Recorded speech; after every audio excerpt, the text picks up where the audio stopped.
What's going on, everybody? Rob here, Trev2323. Today I'm going to be taking the running boards off my 2002 Chevy Astro van.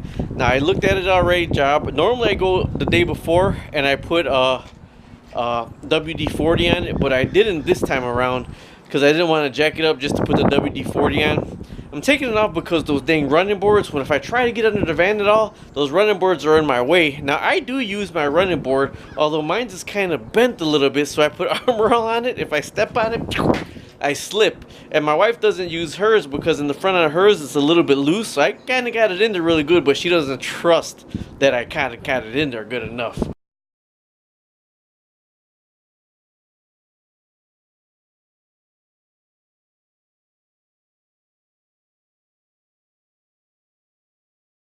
Already, so when I stepped out the van for the first time, I busted my stuff because I thought the running board was still there. Here's the video. My wife doesn't use hers because in the front of hers it's a little bit loose, so I kind of got it in there really good, but she doesn't trust that I kind of got it in there good enough. Alright, I just wanted to show you, this is the driver's side. I have it jacked up already. There's a whole lot more stuff you could hit on the driver's side, not in the front, but right here. See the lines? They're all rusted. I'm gonna need to replace those, whatever lines those are. Those are probably air conditioning lines for the back. See how bad they are? Where are they going to? Alright, but either way, there's the emergency brake line. So I'm gonna actually be gentle cutting this one off right here and probably cut it lower. But then look, there's a double one right here. There's a double one on the back close to these right here. So I'm going to cut this one down really low too back here. And these, there's double one right here. So you got to be really gentle on the driver's side. Take your time. Alright, there's my 2002 Chevy Astro van, aka the big girl. See, I got it jacked up already on the back and I got a jack stand underneath it. But you see, with that running board, it takes away about 5 inches that you could get underneath it. So I'm going to go ahead and get the running boards off because I do want to undercoat it this summer. So if we go under here, I'll show you. I'm going to go ahead and put some rust penetrant anyways. Alright, well, it's on by these 4 things right here. Now, okay, the back one is right here.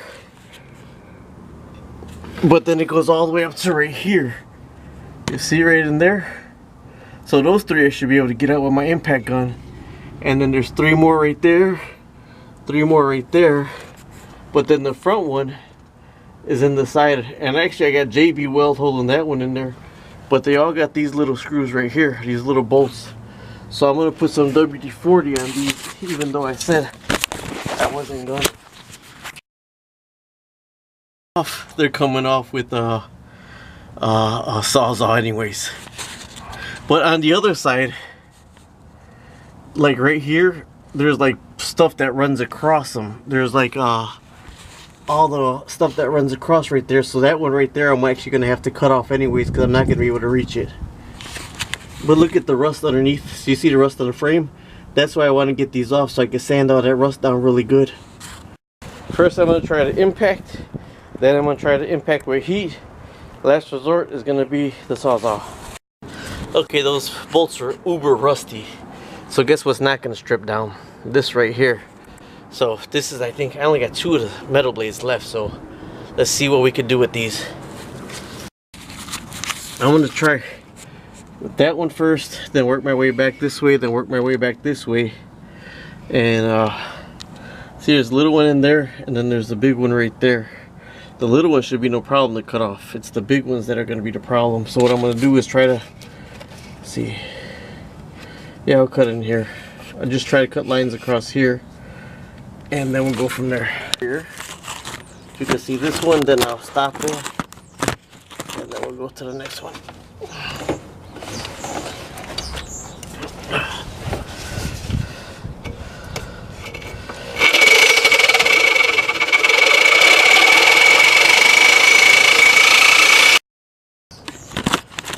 I don't know if I'm getting any of this. I gotta edit what I don't get.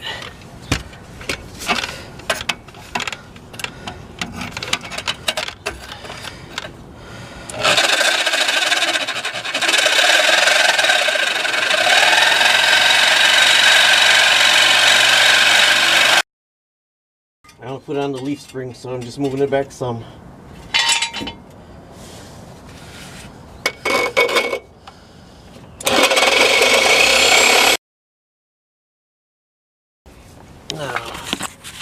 Hopefully I got some of it. You see they're cut down right there, cut across right there, so I'm gonna shut this off so I don't waste the battery. Holy hell. Okay, so I got most of them clipped, cut as kind of deep as I could. I could probably go more, but what I want to try to do is kind of bend it back and forth to crack it off. This is just hanging, see?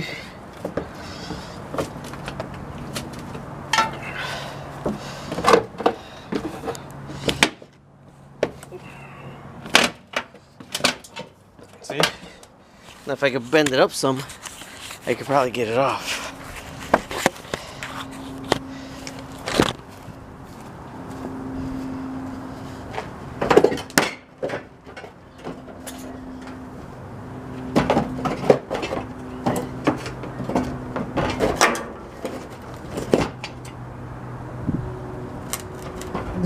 The screws on this one just broke completely.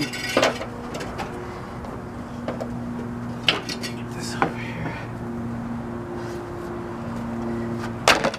Look at, I cut all that for nothing. There you are. The screws just either popped out of there or they weren't even on there. Let's go see what happened with the screws right now. That one, I don't know what happened to that one right there. It looked, oh, that was the front. This was JB welded on there. Okay, the back one did hang on there pretty good. So let's go underneath to see what happens. There's the screws hanging underneath. So some of them were just so rusted they popped right out. But look at the space I get now. Look at the space to get underneath the van. This is what I really want. Look, there's more screws right there. These were self-tapping screws and I hear my jacket ripping. See? Self-tapping screws. Ripped right out. Ripped right out. I don't even know what was braced on there. Oh, that was probably a muffler hanger. But see, they just ripped right out. So now these right here, I gotta get off. But the rest of them, man, that came off so much easier. And look at all the room I got. I can get underneath of my van left and right, and I got a crap load of undercoating I gotta do. Oh, here's the other bracket right here. Oh, this is where it ripped right out of right here, see? Everything just ripped right out.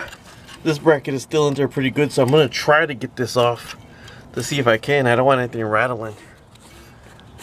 Okay, I tried everything I could to fit in there, and they keep shrinking down and shrinking down and shrinking down, so I'd rather get these cut off right now that are hanging here, and all I'm going to do is cut them as close as I can with the Sawzall for now, and cut off the other side and call it a day for right now. I got the bigger blades to reach further, but right now I need the smaller blades.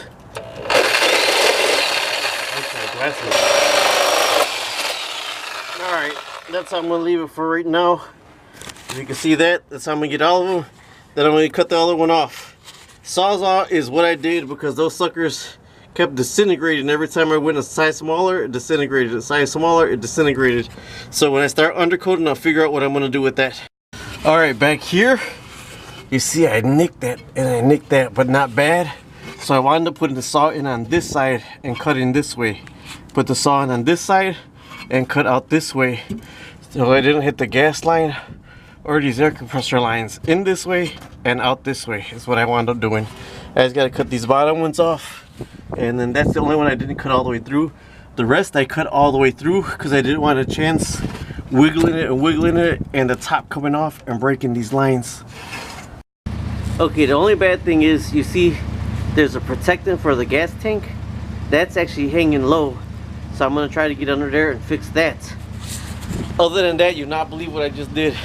I stepped out my van like there was a running board and busted my stuff. So I gotta get used to no running boards on the van. Alright, this is the shield for the gas tank. And actually it's cracked right here. It's cracked underneath there. That's why it's hanging like that.